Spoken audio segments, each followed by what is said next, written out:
Hi everyone, thank you again for joining me for the recording of this week's blog.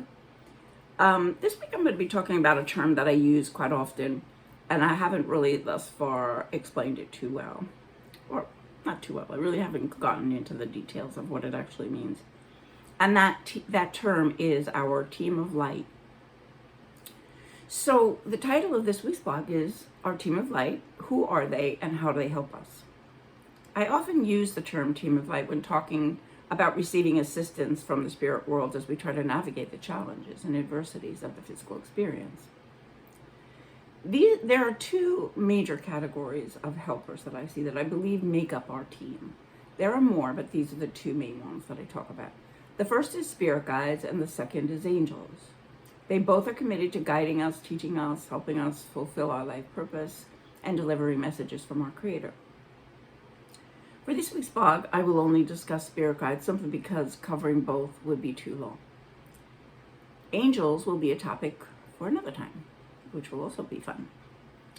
So I think it's important for me to explain right now that I am sharing my experience with my own team of light. We're all individual souls with a human counterpart, and together, those two parts of us interpret and relate to our team differently. Various guides may have distinct styles as well. If we want to get to know our guides and angels, this is important, if we want to get to know our guides and angels, we must invite them into our life. They are bound by and must honor our free will always. They may try to orchestrate some synchronistic experiences that will help us become aware of them. Only we can actively ask for their help so that we can remember them and allow them to guide us during our earthly journey. Spirit guides are souls that have lived on earth before, so they understand the difficulties and the joys that we all experience here. They have evolved to a point where they may not need to incarnate anymore and have taken on the role of teacher and guide for those of us still doing so. Usually we have one main guide who is with us both in the spirit world, between incarnations and during our time here, beginning in utero and continuing through our transition to physical death. Some souls have several guides who have specific specialties and assist off and on in helping those of us fulfilling a rather ambitious and multifaceted life purpose. Those human souls, the ones I'm talking about that have more than one spirit guide, those human souls are usually more highly evolved and may have taken on a role of kind of junior guide while here on the earth plane. So those souls are not only growing individually, because they're still coming here, so they're still working on their own stuff, but have been entrusted to teach and help younger souls move forward on their spiritual journey. We all can call on specialty guides ourselves, if and when we decide that we'd like to learn something new, like writing and publishing books, or studying medicine, teaching, or developing our psychic abilities. When I first became aware of my spirit guide many years ago, I wanted to know its name. So during a meditation, I asked for it and clearly saw the letters K-A-M-A in my mind's eye. At first, I thought it was just my imagination, which is quite common as we begin attempting to receive messages and assistance from our team of light. Our imagination is our source of creativity and inspiration. The perfect way for our guides' messages to find their way to us is through our imagination. I was new to this process back then, and I was sure K-A-M-A, which I pronounced K-Ma, was a mistake, so I tried again and again, and after that, the same four letters appeared. So upon emerging from my meditation, I was actually disappointed. The name seemed weird, but I decided, you know what, I'll look it up in an unabridged dictionary that I had at the time, and I thought maybe it meant something. To my surprise and delight, I learned in ancient Hindu mythology, Kema was the god or goddess of love. Wow, I thought, that made so perfect sense. Even back then, just as it is today. My focus was all about love and living my life with love as my motivating force and the source of spiritual inspiration and understanding. I began working with Kema every day as I journaled, and the words that flew onto the pages of my spiritual bound notebooks, many of them, were wise and enlightening.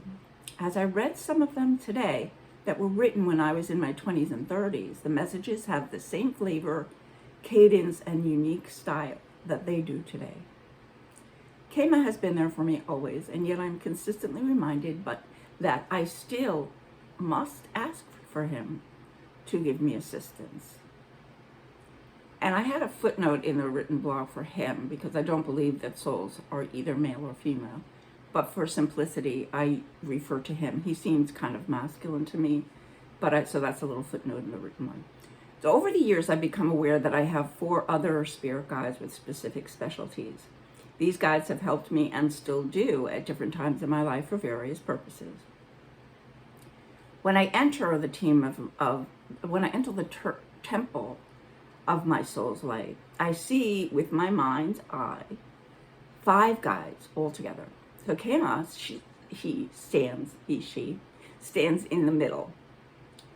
To the left is Jesus and a little girl about 5 years old that I've come to know as my inner child, Drew, at about that age. To the right is a Native American shaman named Okanto and a lovely Asian woman named Shintu. Jesus, of course, was my first guide as a child since I was raised in a strict Catholic family. He taught me about love, forgiveness, and the golden rule of do unto others as you would have them do unto you.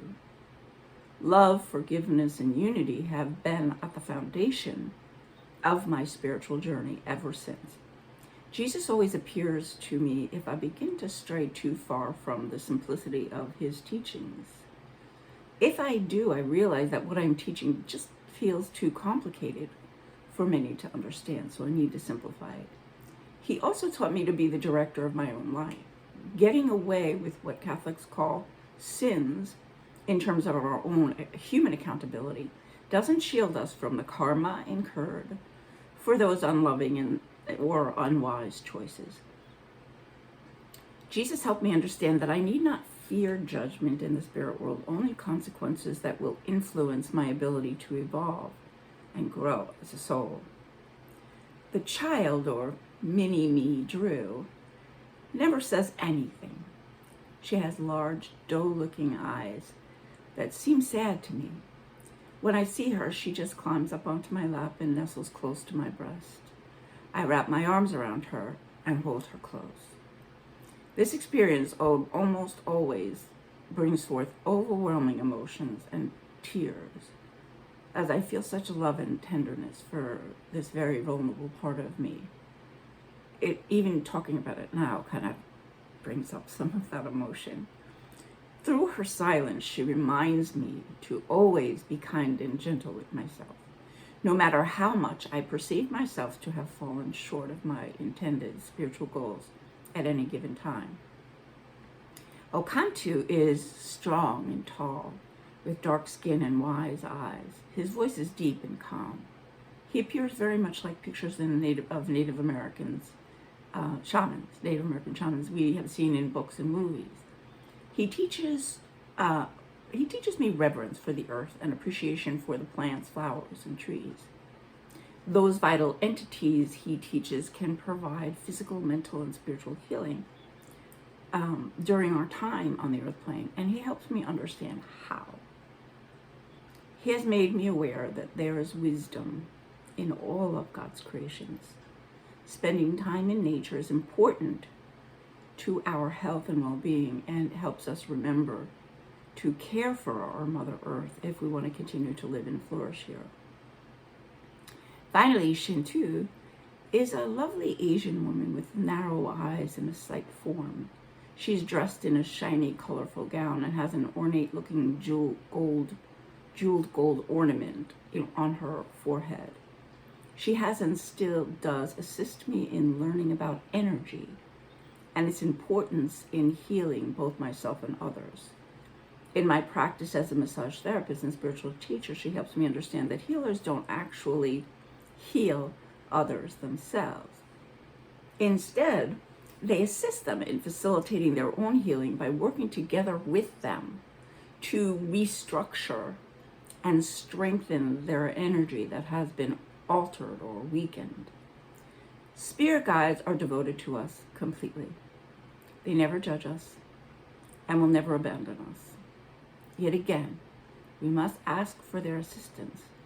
They are eager and waiting for us to invite them into our lives so that we can remember who they are and how much they believe in us and love us.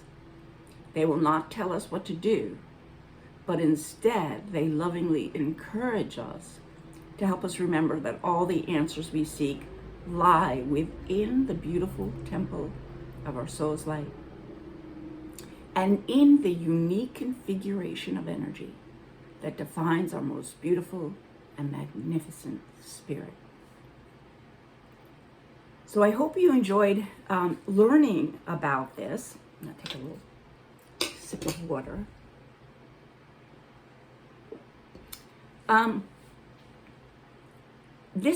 When I first started on my spiritual journey, learning about my spirit guide was so enlightening for me because as a child, I always felt that there was someone near me. I mean, I was told I had a guardian angel, which I believe that we do, but it was something different. Yet it spooked me a little bit because, I always felt like there was somebody standing right next to me when they really couldn't see anybody at all. So knowing that that's who this was, there was someone there for me saying, hey, I'm here, I can help. Just go ahead and ask. And so when I realized that that's all I really needed to do, it was just so comforting. And working with my main guide, Kima, helped me to use, through his wisdom and what he brought through for me, and my own intention and gifts as a human soul, I was able to redirect my life and heal, which is always an ongoing process too. So as long as we're here, we're not done. So anyway, stay cool, everyone, and have a wonderful, wonderful day. Namaste.